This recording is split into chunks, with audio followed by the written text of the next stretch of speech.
Boa tarde, quarta-feira, 2h30 da tarde, é quando nós nos encontramos aqui para conversar a respeito de investimentos orientados para o investidor de longo prazo.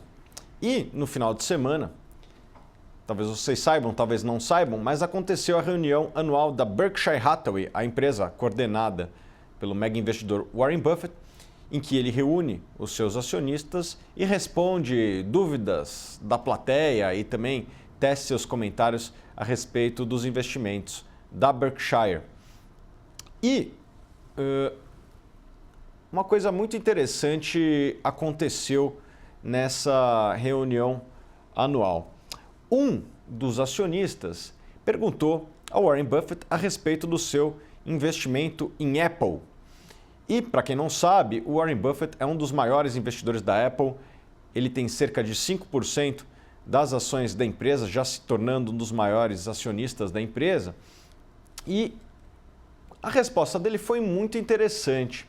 Ele falou que a economia mundial está mudando, vamos dizer assim, o modelo em que operavam as empresas. As empresas, no passado, elas eram muito orientadas para serem de capital intensivo. E hoje, segundo palavras do Warren Buffett, as 5 maiores empresas do mundo são asset light, ou seja, não possuem muitos ativos. E eu preparei aqui algumas anotações. Hoje vamos fazer uma aula aqui, vamos dizer assim, uma apresentação um pouco diferente. Eu fiz algumas anotações sobre o que eu penso a esse respeito e eu vou passar por essas anotações aqui. Primeiro, no passado, quando nós fomos analisar o histórico das grandes empresas, eram realmente empresas que tinham o capital como um diferencial. Eram empresas que precisavam de bastante capital para tocar suas operações. Quais eram as maiores empresas da década de 70? GM, GE, eu anotei aqui Ford, ExxonMobil, todas empresas do setor industrial. Essas empresas precisavam fazer grandes investimentos para poder competir. Então, uma empresa como a Ford, ela precisava investir em fábrica, em estoque, tudo isso, clientes, né? Ela vende a prazo para os clientes, as principais revendas de automóveis, enfim, tudo isso vai muito capital. E isso era o berço da economia mundial. Naquela época não existiam muitos negócios chamados de asset light, negócios que não iam muitos ativos. Outra empresa de destaque, que a gente vai usar como exemplo, é o Walmart. O Walmart precisava construir loja, precisava investir em estoque, tudo isso para expandir. E hoje, se você pegar as 5 maiores empresas do mundo, eu vou citar algumas delas aqui, o Google, a Apple, o Facebook, a Amazon, a Microsoft, são empresas que são chamadas asset light. Elas não têm fábricas, não têm estoques. São negócios muito mais leves em termos de capital empregado. Então, eu acho que a economia mundial ela está passando por uma transformação em que a internet permitiu que empresas com poucos ativos tenham um alto retorno sobre capital. O que é um negócio de muito capital? É aquele negócio que você precisa investir muito e ter um lucro razoavelmente pequeno.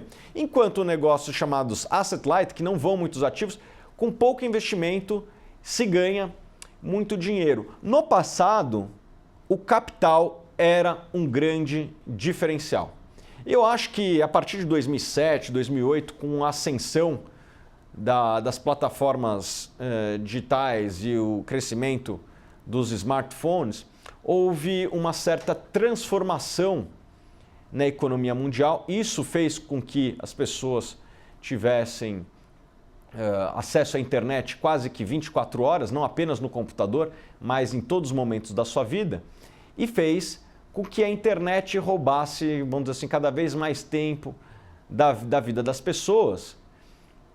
E isso aí fez uma transformação brutal nos negócios. E foi exatamente isso que o Warren Buffett tratou na sua reunião anual.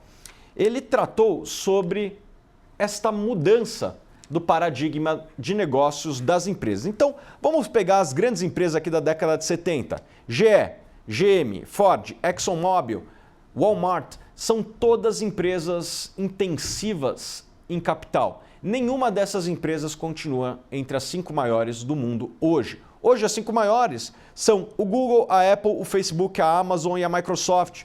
Por que eu gosto tanto desses negócios? Porque eles conseguem crescer investindo pouco. Então vamos pegar aqui cada um deles e falar um pouco da estrutura contábil. Eu sempre falo para todo mundo que é importante entender minimamente de contabilidade, porque sem conhecimento de contabilidade fica difícil de você julgar se o negócio é lucrativo, se o negócio gera caixa, se o negócio tem dívida ou não. Então vamos analisar o Google.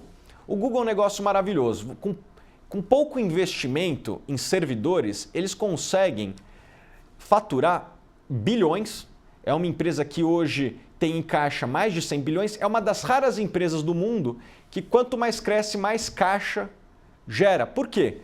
Porque o custo em servidor não é tão alto. Apesar de eles investirem alguns bilhões, mas eles conseguem faturar ainda mais bilhões do que o investimento em servidor. A mesma coisa com o Facebook. O Facebook, o grande investimento deles é em servidor. E olha que curioso, vale a pena ver o filme da rede social, que vocês vão entender um pouco do modelo de negócio. Os caras começaram um império com apenas $1.000. E esses $1.000 serviram para adquirir serviço de internet, né? No passado a internet ainda tinha que comprar servidor. Hoje em dia, boa parte das empresas sequer compram servidores, elas terceirizam. Eu imagino que o Facebook no começo também, com aqueles $1.000 iniciais que foram colocados pelo parceiro de quarto do Mark Zuckerberg, já foi suficiente para começar um negócio. Não era possível fazer a mesma coisa no passado. Uma empresa como a ExxonMobil, a Ford e a GM precisavam abrir capital e levantar milhões ou bilhões de dólares para dar o start no negócio. Olha só. Várias dessas empresas começaram com $1.000, $100.000, enfim, um capital muito pequeno. Ou seja, o mundo mudou. Antes, no passado, o capital era um diferencial. Hoje, o diferencial está na ideia, está na visão, está na execução. Um universitário operando da garagem tem capacidade de criar um negócio bilionário pela primeira vez na história. Vamos analisar um pouco a história da humanidade, né? A Igreja Católica durante muito tempo não permitiu o lucro. Então até 1500 era quase praticamente impossível fazer um negócio. Depois teve a Companhia das Índias Orientais, que se você quisesse comercializar, eles simplesmente tinham um poder militar para derrubar qualquer rival. Depois a gente teve, com o passar do tempo, as grandes corporações americanas que vamos dizer assim, tiveram a sua ascensão nos grandes barões da indústria, com Carnegie, Rockefeller. Todos esses caras, eles tinham negócios que eram intensivos em capital, indústrias. E hoje a gente chegou finalmente à era em que capital não é mais um grande diferencial. Por quê? Porque com a internet você consegue abrir um negócio sem muito capital. Você precisa ter muita visão, é preciso ter muita ideia e precisa ter muita capacidade de execução. Porém, não é mais como no passado, em que era necessário investir bilhões. Outra empresa, que é a Apple, apesar de produzir hardware, ela não é dona da fábrica. Essa é outra coisa que aconteceu nos últimos anos, a ascensão da terceirização. A China, com todos os seus problemas e desafios, é um polo industrial que você consegue terceirizar a produção de muitas coisas. Óbvio que a economia brasileira tem seus desafios, vamos dizer assim, de proteção à indústria nacional. Isso encarece um pouco, caso você queira terceirizar na China. Mas, se você tem uma empresa que opera fora do Brasil, talvez seja um pouquinho mais fácil. E é o caso da Apple. A Apple produz os seus iPhones e seus principais produtos na China e não tem esses ativos industriais. Ela também não é dona de grande parte dos imóveis que ela possui. Então, as grandes saídas de investimento, a Apple terceirizou para terceiros. Essa é uma das coisas que aconteceu também com a globalização, a potencialização da terceirização. Vamos comparar um pouco a Amazon com o Walmart. A Amazon, ao contrário do Walmart, não tem lojas físicas. Construção de loja física, o investimento, por mais que o imóvel seja terceirizado, vai muito dinheiro, nem que seja no estoque, né? A Amazon tem um modelo de negócio que boa parte dos centros de distribuição são alugados, tem um certo investimento ali, mas é alugado, é terceirizado e principalmente ela consegue operar no modelo de capital de giro negativo, ou seja, ela recebe no curto prazo e vai pagar o fornecedor daqui 6 meses. Então, ao contrário do Walmart, o ciclo de caixa da Amazon ele é muito mais vantajoso. Como que a Amazon conseguiu isso? De várias formas, né? Ela criou plataformas de distribuição que só ela tem. Por exemplo, eu posso falar por mim. Nós temos o nosso Guia Suno Dividendos, que está sendo vendido na Amazon lá. Se você compra o livro hoje, eu só vou receber daqui 3 meses. Então a Amazon tem... você gasta no seu cartão de crédito hoje, a Amazon vai receber por volta daqui 30 dias e ela vai ficar com esse dinheiro durante mais 60 dias no bolso dela, no balanço dela. Ou seja, é um capital de giro negativo. Ela vende um produto hoje, vai receber antes de me pagar, antes de pagar o fornecedor. Então, a Amazon construiu um modelo de negócios de capital de giro negativo, né? E a Microsoft tem um modelo de negócio um pouco diferente, mas também não vai muito capital, né? Software, em geral, não vai muito capital. Qual que é a grande diferenciação dos modelos Asset Light? Não está no acesso ao capital, está em ideia, em visão, em execução dessa visão. Então, o jogo mudou. Não é mais capital que faz a diferença. Hoje as empresas bem-sucedidas são aquelas que têm boa visão, que têm ideias boas e que executam essas ideias com competência, né? Além disso, eu enumerei algumas outras empresas aqui. O Booking.com, por exemplo, já é um dos lugares, já é uma das empresas da cadeia hoteleira que mais valem no mundo. E não tem um hotel. Eles não têm investimento no imobilizado. O imóvel custa muito caro, né? Precisa fazer um investimento muito alto. A Uber também não faz investimento em frota, né? Elas não têm frota própria. É uma frota terceirizada com os motoristas. E é uma empresa gigantesca, está controlando aí o mercado de transporte individual do mundo. O Airbnb também é outra empresa que não tem imóveis e mesmo assim já é uma das empresas de aluguel de imóveis que mais valem. Algumas dessas empresas, como Uber e Airbnb, elas ainda não abriram capital. E o que faz sentido, né? Assim, empresas no passado precisavam abrir capital porque precisavam de dinheiro. O Airbnb, eu imagino, não precisa de dinheiro. Por quê? Porque conseguiu se financiar com Venture Capital e eu imagino, ainda não existem dados públicos do Airbnb, que seja um modelo de negócio bastante lucrativo. Então, o empreendedor fundador, eu imagino que só vá abrir capital se pagarem um preço alto. No passado, empresas como a Ford, como a ExxonMobil, que começou como a Standard Oil, lá com John D. Rockefeller, precisavam de capital para iniciar o seu negócio. Hoje, empresas como o Airbnb só vão abrir capital caso o empreendedor precise de liquidez. Então, o mundo mudou um pouco, é talvez até um pouco ruim para o mercado de capitais, porque menos empresas tendem a abrir capital, é uma pena. Tomara que em algum momento elas abram, nem que sejam para vir um pouco mais caro ao mercado, mas em algum momento elas ficam baratas e daí surge uma oportunidade. Mas isso é o que acontece no mundo atual. O mundo mudou. No passado, os negócios líderes eram os grandes negócios que exigiam bastante capital. Hoje, os negócios exigem pouco capital. E qual que é a lição que eu tento tirar disso tudo? É que a internet é muito poderosa. A internet mudou o jogo.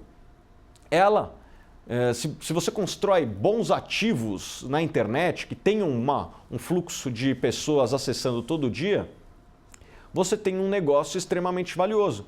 Então olha aqui as empresas que eu citei, o Google, o Facebook, a Amazon, são empresas que têm um fluxo de pessoas muito grande no seu site todo dia. E elas conseguem, cada uma da sua forma, monetizar isso daí.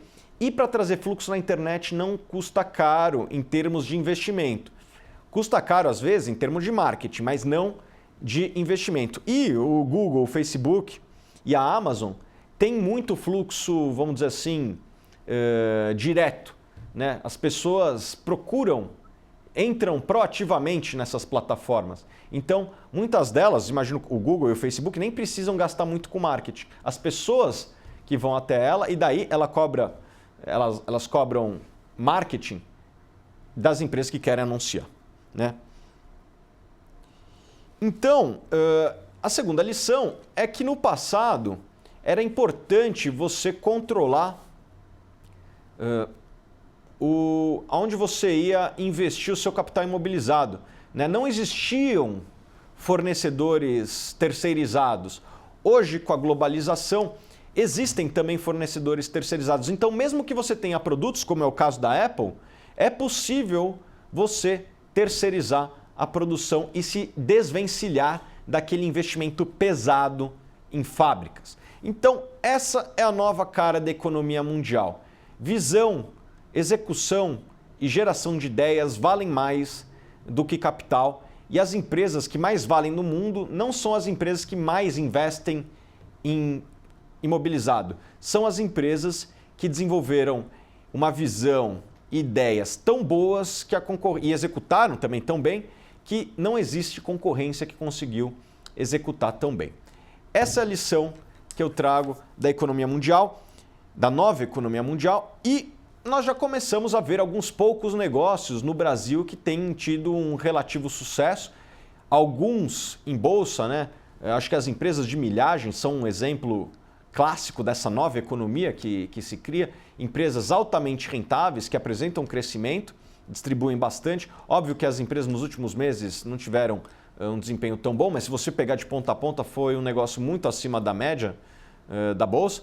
E acredito que ao longo do tempo possamos ter mais empresas com essas características e menos empresas industriais também na Bolsa de São Paulo. Negócios com essas características apresentam alta rentabilidade, crescimento, geração de caixa, são negócios que geralmente não têm dívida associada.